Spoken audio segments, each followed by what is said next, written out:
Pourquoi les professeurs ne vont pas revenir sur le système militaire? Là, j'ai vu des jeunes de 15 ans, moi je veux porter le masque. Ils sont tellement conditionnés qu'ils ne sont même pas capables de lire un graphique comme ça. Ici, c'est 30 avril. 30 avril. Ça veut dire mai, juin, juillet, août, septembre. 5 mois de terreur. 5 mois.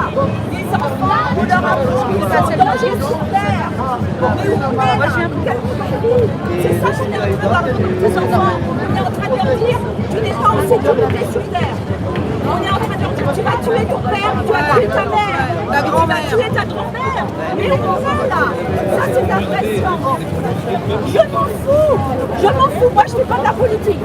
Je ne fais pas de la politique. Je fais de la science. Et la pure science. Mon diplôme, c'est le diplôme de l'université française.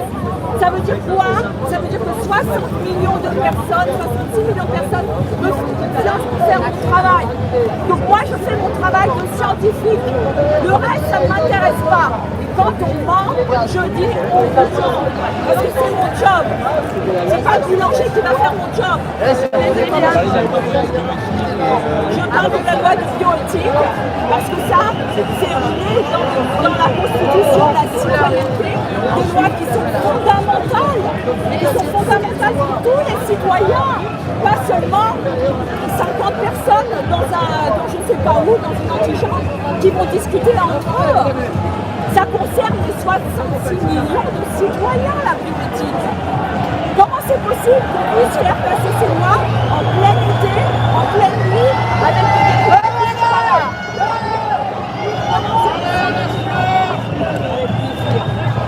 Et le Covid, le fait de porter les masques, ça n'arrête pas le Covid. Ils nous contrôlent les policiers pour le masque, ça sert à rien. Vous êtes médecin? Comment? Je suis physico-chimiste. D'accord, vous êtes vraiment dans... Ah, je suis vraiment dedans, je suis physico-chimiste. Si on a une médecine dans les chiffres aussi, ouais, dans ce que... Si on a une médecine moderne, c'est d'abord grâce à des physiciens et des chimistes. Laser, scanner, fibre optique. Et vous avez pas le droit de passer sur un plateau de télévision, ils vous veulent pas, vous avez demandé vos collègues... Non, moi, je suis une citoyenne. Moi, je vais sur tous les plateaux télé qu'on veut. Je suis une citoyenne et mon devoir, c'est simplement de dire que c'est faux. Mais dans les médias dits traditionnels, enfin les médias, est-ce que on vous voit pas forcément beaucoup? On voit d'autres personnes qui vont pas parler de tout ça. Dans les médias traditionnels... Je vais vous faire parler, ouais. Hein? Je vous écoute, je vais vous faire parler, ouais. Absolument, dans les médias traditionnels, ils sont en train de mépriser des grands professeurs. Où vous allez là? C'est quoi ces médias traditionnels? Ils sont en train de mépriser des prix Nobel. Mais c'est quoi cette société? On marche sur la tête. Le prix Nobel, on rigole dessus. Mais où on va là? Il faut arrêter avec cette télé. La télé, c'est une boîte à vendre. C'est pas une boîte à transmettre la connaissance. Transmettre la connaissance, ça se fait à l'école. Et là, moi, j'accuse les enseignants d'être complices de la maltraitance des enfants. Vous venez aujourd'hui parce que vous voulez que les gens se réveillent, enfin des personnes réalisent? Non, je veux pas que les gens se réveillent. Ça, c'est... Moi, je veux qu'on arrête la maltraitance aux enfants. Oui. Dans mon monde, les forts protègent les faibles. Alors, cette maltraitance à enfants, elle est possible parce qu'un seul homme peut signer un décret, une simple signature, qui va contraindre 60 millions de personnes. Donc oui, on a un problème de constitution, parce que c'est inadmissible qu'un seul homme, c'est ça un décret. Oui. Un décret simple, c'est ça. C'est un monsieur, le Premier ministre. Je ne veux pas savoir. Oui. Moi, un monsieur tout seul, il prend son stylo et il signe un papier et 60 millions de personnes sont contraintes. Donc, vous pensez que les professeurs ou les parents des fois d'élèves sont complices s'ils ne font rien? Alors, il y a deux choses. S'ils ont l'information et qu'ils ne font rien, ils sont complices. Oui, j'accuse les gens qui sont complices s'ils ont l'information. Il faut se tenir debout. Il faut se tenir debout. Nous sommes toujours dans une démocratie. Nous sommes toujours dans un pays de liberté. Et nos libertés, nous devons les affirmer. Nous ne devons pas rentrer dans les jeux du gouvernement qui veut faire croire qu'on n'est plus dans une démocratie. On est dans une démocratie. On est dans un pays de droit. Et là, ce qui se passe est illégal à bien des égards. Est-ce que vous avez entendu quand j'ai lu la lettre des policiers indignés? Vous voulez que je relise la lettre des policiers indignés? Je veux bien, oui. Est-ce Est-ce que vous avez un exemplaire de la lettre des policiers indignés? Non, mais je vais bien la prendre aussi, mais je vais vous filmer en même temps. Ah bah je l'ai pris tout à l'heure. Vous l'avez pris tout à l'heure. Ouais. Bon bah voilà, c'est... Donc vous voulez quoi? Vous l'avez pris tout à l'heure. Oui, bah je vous écoutais tout à l'heure avec le haut-parleur, oui. La lettre des policiers indignés, vous Ouais, l'avez je enregistrée tout à l'heure. vous ai vu, ouais. Dans ces conditions, c'est les policiers. Les policiers, dans ces conditions, ces décrets représentent une grave atteinte aux libertés individuelles et un danger sanitaire. Les policiers disent, nous revendiquons pour nous et pour nos concitoyens la liberté pour chacun de décider à porter des masques ou pas, ou non. Et nous dénonçons fermement ces décrets arbitraires comme illégaux, avec le soutien de plusieurs personnalités juridiques. Mais on est où là? C'est quoi cette... Même les flics le disent. Je suis en direct, j'ai des personnes qui veulent me poser une question sur la bioéthique. Parce que sur la bioéthique... Continuez, ouais. Par ailleurs, Monsieur le Président, sachez qu'en respectant scrupuleusement les recommandations, en moyenne, une famille, ça représente un surcoût de 350 €. Or, nous le constatons, beaucoup de personnes ont déjà des difficultés financières, ont du mal à se procurer ne serait-ce qu'un titre de transport, à s'alimenter dignement, à joindre les deux bouts. C'est la police qui dit ça. Ce qui revient en pratique pour ces personnes à porter fatalement le même masque plusieurs jours de suite. Masque devenant un véritable nid à bactéries à s'infecter. Dans ces conditions, ces décrets représentent une grave atteinte aux libertés individuelles et un danger sanitaire. Nous revendiquons pour nous et pour nos concitoyens la liberté pour chacun de décider de porter des masques ou non. Et nous dénonçons fermement ces décrets arbitraires comme illégaux.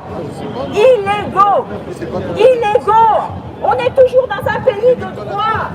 On est toujours dans un pays de loi. Et ça, c'est ce qui fait un pays, une société et un pays évoluer. Là, on est en train je ne sais pas où on va, mais c'est inadmissible. C'est ni scientifique, ni une question de santé. C'est une question de respecter nos droits. Dans ce contexte, il nous semble, c'est toujours les policiers indignés, dans ce contexte, il nous semble vraiment insupportable d'harceler cette même population à coût de 135 € d'amende. Car outre les difficultés financières, nos concitoyens nous attendent surtout pour régler leurs problèmes d'insécurité. Précisément la raison même de notre engagement. Nous, forces de l'ordre, voilà, c'est les policiers qui écrivent. Et ça, c'est les chiffres, les vrais chiffres de quelqu'un qui ne veut pas vendre du Coca-Cola, qui ne veut pas vendre des vaccins. Ces chiffres, on les trouve sur le site du gouvernement. Taux d'occupation des villes dans les hôpitaux. C'est plus un gouvernement. J'ai une question. C'est après va disparaître parce que je suis en direct sur la bioéthique. Est-ce que vous pensez qu'un débat public doit être ouvert? Est-ce que vous dénoncez parmi ces lois en cours et qu'est-ce que vous pensez qu'on peut annuler ces textes? C'est évident qu'un débat qui doit être ouvert pour tous les citoyens. C'est évident que nous devons mettre en place une structure vraiment démocratique qui permette à tous les citoyens d'être informés par des vraies informations et pas par des journalistes qui inventent de je ne sais quoi pour vendre du coca et vendre du papier. Et que tous les citoyens doivent pouvoir donner leur avis sur des questions fondamentales, comme la bioéthique, je le répète, des lois votées en pleine nuit, je crois que c'est encore, nous avons encore le temps de changer ça, où on autorise des chimères. Une chimère, ça veut dire des manipulations entre animaux et humains. C'est ça que vous voulez?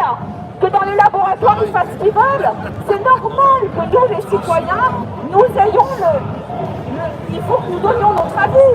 On ne peut pas laisser des gens qui sont obsédés par l'argent avoir les mains et puis la liberté de faire ce qu'ils veulent. À quoi ça sert d'avoir des députés? À quoi ça sert d'avoir des députés si ils sont 50 dans une assemblée et que nous, les citoyens, les 66 millions de citoyens, nous ne pouvons même pas donner notre opinion sur quelque chose qui engage notre avenir. Ils ont, dans la nuit, sur cette loi de bioéthique, ils autorisent les interruptions de grossesse à plus de 8 mois. Mais c'est hallucinant ça. C'est un crime. C'est un crime. Et là, je suis toujours pour l'avortement, mais l'avortement, il se fait avant 4 semaines. Là, on est carrément en gestation terminée. C'est inadmissible. Et pour quelle raison? Détresse psycho-émotionnelle. Mais c'est ça une société saine.